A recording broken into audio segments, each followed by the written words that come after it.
Hi everyone, so as Dr. Kim already said, my name is Marissa and today I'm going to be talking to you about why we love social networking so much. So if this picture looks familiar to you, you're not alone. Many of us check our phones first thing in the morning after waking up, throughout our classes too, and then when we sit back home and sit down with the intention of doing work, somehow we end up on Facebook again, even if we don't realize it. This leads us to ask the question, why do we do this? So 18 million other Canadians also do the same. 18 million Canadians use social networking, and 40% of these people check Facebook more than once per day. And that's only one social networking site. There's also Pinterest, Instagram, Twitter, and so many others depending where on the globe you live. This leads us to really ask, why are we hiding behind our computer or TV screens instead of actually just talking to the people we want to connect with? In order to answer this question, we have to understand the fact that humans are social creatures. We naturally orient towards other people, and doing so helps us thrive. In fact, there is evidence that our evolutionary processes have actually favored the development of complex social behaviors. The neocortex, which is an area of the brain involved in empathy, is actually significantly larger in humans compared to other mammals of similar size. This shows us that we are literally biologically hardwired to be building connections with other people, and in doing so, we live healthier, happier, and longer lives. However, every single time you're talking to someone, for example, I'm speaking to you, it may feel effortless, but it's actually not. Your brain has to work very hard to make it happen. You're interpreting the eye contact, the facial expressions, the tone of voice, the gestures, and the body language in order to make an inference about what you should say or do next in return. On top of all of that, you're also carefully synchronizing your behaviors so that you don't give too much body contact and that you don't speak over one another. All of these different things is what makes our interactions so cognitively demanding. In a really interesting study done, what researchers sought to determine is the relative impact of nonverbal cues and spoken word. What they found is that when they made these two things incongruent, nonverbal cues definitely dominated the overall message. They found that 55% of the communication came from body language, 38% from the tone of voice, and interesting enough, only 7% of the words from the actual words spoken. What this means is that if I was speaking complete gibberish to you right now, you'd still be able to tell that I'm pretty nervous right now. In comparison, when we use social networking, we have no nonverbal cues to play off of. All we have is written text along with some emoticons and perhaps the occasional use of punctuation. And in this way, it seems that we can reap all the benefits of social interactions while requiring little to no cognitive or emotional effort. That's what makes it so appealing. On top of all that, social networking is also a breeding ground for positive reinforcements.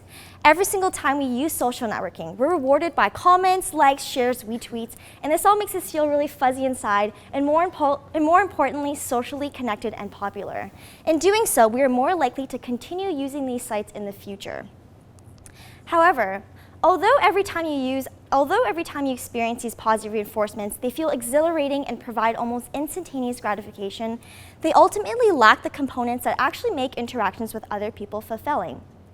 One of the key aspects of building a relationship with someone is the nature of shared experience. Whether you're dancing at a Motown, or sharing a laugh, or even watching the same person giving a TED talk, it's a synchronicity of that behavior which makes it so fulfilling. On an even deeper level, there's a physiological aspect to relationships that social networking can't replace, and that's touch.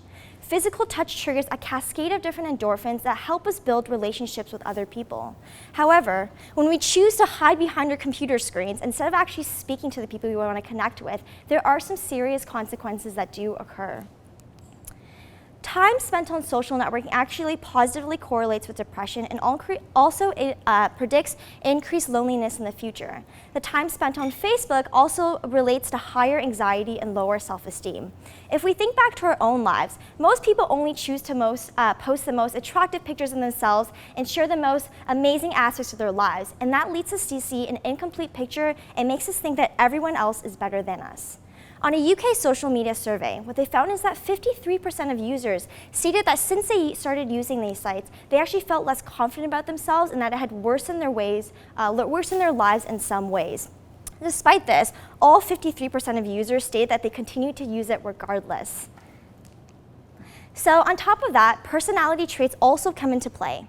Individuals who are extroverted with high self-esteem experience less negative emotion when dealing with problems, so they're less likely to alleviate these emotions through social networking. However, individuals who are introverted with lower self-esteem are more likely to actually withdraw from social interactions and hide behind social networking instead.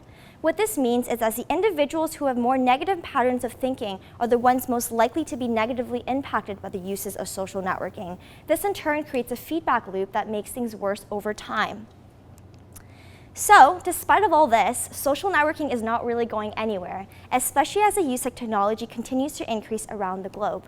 Something else that's also increasing is the prevalence of mental illnesses.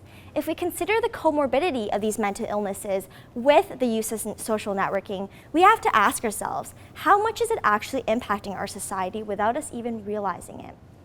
This interaction is a complicated one, and a lot of further research needs to be done before we can reach any type of concrete conclusions. Some countries like China and South Korea actually already recognize internet addiction as a mental illness and have treatments and rehabilitation programs already in place. We too need to step up and start taking this issue more seriously.